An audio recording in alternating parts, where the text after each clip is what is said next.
नमस्कार। आज हम लोग बिहार विद्यालय में संचालित 7th क्लास के कुछ और महत्वपूर्ण क्वेश्चन देखने वाले हैं जो सक्षमता परीक्षा के लिए बहुत ही महत्वपूर्ण होने वाला है। तो चलिए शुरू करते हैं। क्वेश्चन नंबर 1 है, पौधों का रसोई घर किसको कहा जाता है? ऑप्शन ए है जड़, ऑप्शन बी तना, ऑप्शन सी है पत्ता और ऑप्शन डी है फूल। तो देखिए, पौधों का रसोई घर पत्तियों को कहा जाता है। इस प्रकार इस क्वेश्चन का सही आंसर जो है ऑप्शन सी हो जाएगा। ठीक है। नेक्स्ट क्वेश्चन है, नेक्स्ट क्वेश्चन 2 है, प्रकाश संश्लेषण के लिए कच्ची सामग्री है। ऑप्शन ए सूर्य का प्रकाश, option B carbon dioxide, option C जल और ऑप्शन डी है उपरोक्त में सभी। तो प्रकाश संश्लेषण के लिए कच्ची सामग्री सूर्य का प्रकाश, कार्बन डाइऑक्साइड, जल और क्लोरोफिल होता है। इस प्रकार इस क्वेश्चन का जो सही ऑप्शन होगा उपरोक्त में सभी हो जाएगा। ठीक है। तो उपरोक्त में सभी जो है इस क्वेश्चन का सही आंसर हो जाएगा। ठीक है। अब चलते हैं अगले क्वेश्चन की ओर। Next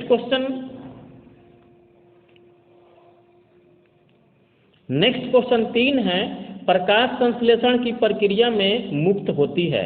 option A oxygen, option B carbon dioxide, option C जल और ऑप्शन डी है उपरोक्त सभी। तो प्रकाश संश्लेषण की प्रक्रिया में ऑक्सीजन मुक्त होती है। इस प्रकार इस क्वेश्चन का जो सही आंसर होगा ऑप्शन ए हो जाएगा। ठीक है। Option A is right answer. ठीक है। अब चलते हैं अगले क्वेश्चन की ओर। नेक्स्ट क्वेश्चन है क्वेश्चन 4। नेक्स्ट क्वेश्चन 4 है, निम्नलिखित में कौन रासायनिक अभिक्रिया नहीं है? ऑप्शन ए भोजन का पचना, ऑप्शन बी दूध से दही बनना और ऑप्शन सी है प्रकाश संश्लेषण और ऑप्शन डी है मोम का पिघलना। तो देखिए, भोजन का पचना जो है एक रासायनिक अभिक्रिया है और दूध से दही बनना भी रासायनिक अभिक्रिया है और प्रकाश संश्लेषण भी रासायनिक अभिक्रिया है। इस प्रकार इस क्वेश्चन का सही आंसर जो होगा मोम का पिघलना होगा, जो रासायनिक अभिक्रिया नहीं है, ये भौतिक अभिक्रिया है। इस प्रकार इस क्वेश्चन का जो सही आंसर होगा ऑप्शन डी हो जाएगा। ठीक है। नेक्स्ट क्वेश्चन है, नेक्स्ट क्वेश्चन 5 है, लोहे पर जिंक की परत चढ़ाने की प्रक्रिया को कहते हैं।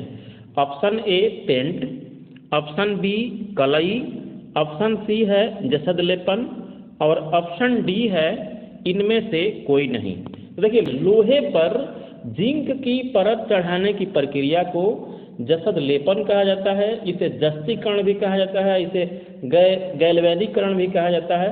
इस प्रकार इस क्वेश्चन का जो सही आंसर होगा ऑप्शन सी हो जाएगा। ठीक है। Option C is right answer. ठीक है। अब चलते हैं अगले क्वेश्चन की ओर। नेक्स्ट क्वेश्चन 6 है, जब 2 बिलियन रासायनिक अभिक्रिया के फलस्वरूप एक नया ठोस पदार्थ का निर्माण करते हैं उसे कहते हैं। ऑप्शन ए अवक्षेप, ऑप्शन बी अवक्षेपण, ऑप्शन सी उत्पाद और ऑप्शन डी है इनमें से कोई नहीं। तो देखिए, जब 2 बिलियन आपस में रासायनिक अभिक्रिया के फलस्वरूप जब एक नए ठोस पदार्थ का निर्माण करते हैं उसे हम लोग अवक्षेप कहते हैं। ठीक है ना। और इस अभिक्रिया को अवक्षेपण कहा जाता है। ठीक है। तो इस प्रकार इस क्वेश्चन का जो सही आंसर होगा ऑप्शन ए हो जाएगा। ठीक है। Option A is right answer.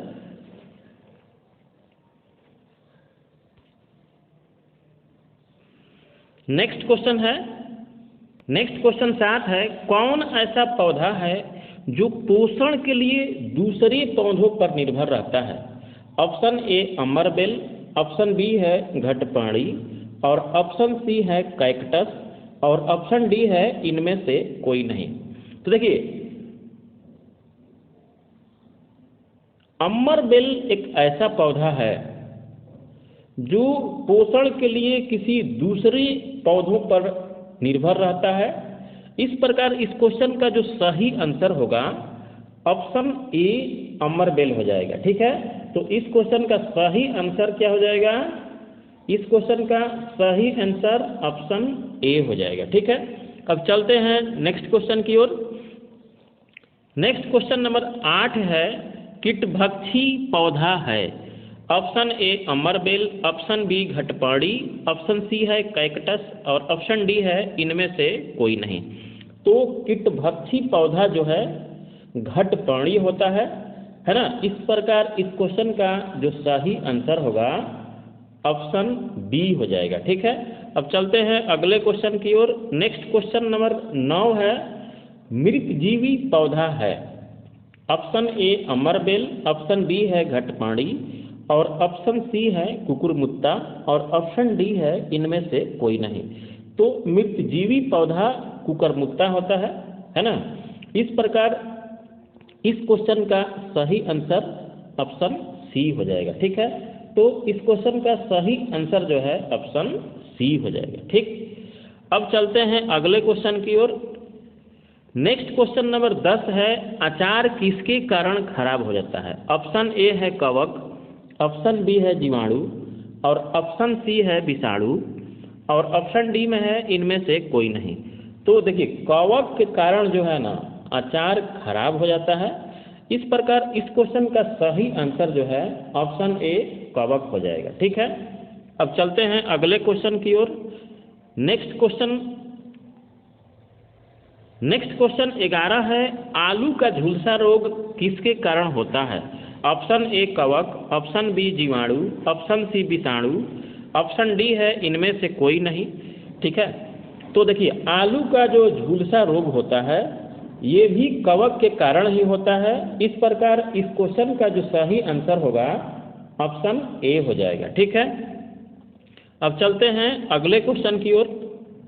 Next question number 12 है, धान की पत्तियों का चींटीदार होना किसके कारण होता है?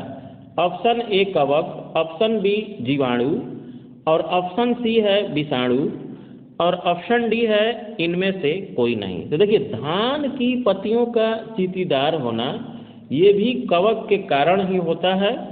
इस प्रकार इस क्वेश्चन का सही आंसर जो है ऑप्शन ए कवक हो जाएगा। ठीक है, अब चलते हैं अगले क्वेश्चन की ओर।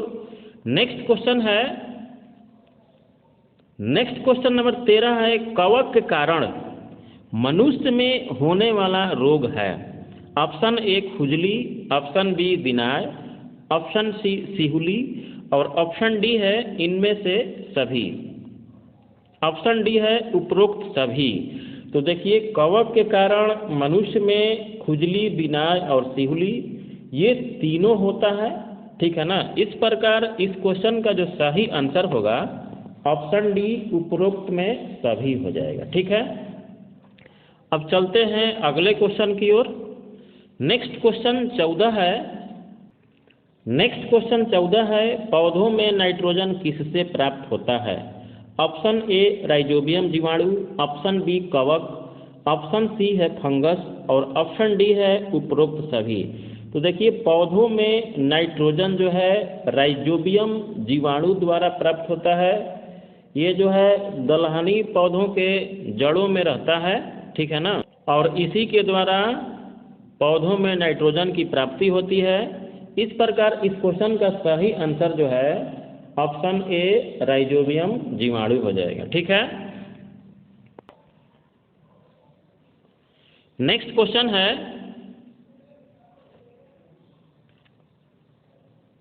नेक्स्ट क्वेश्चन 15 है, प्रकाश संश्लेषण के उत्पाद हैं।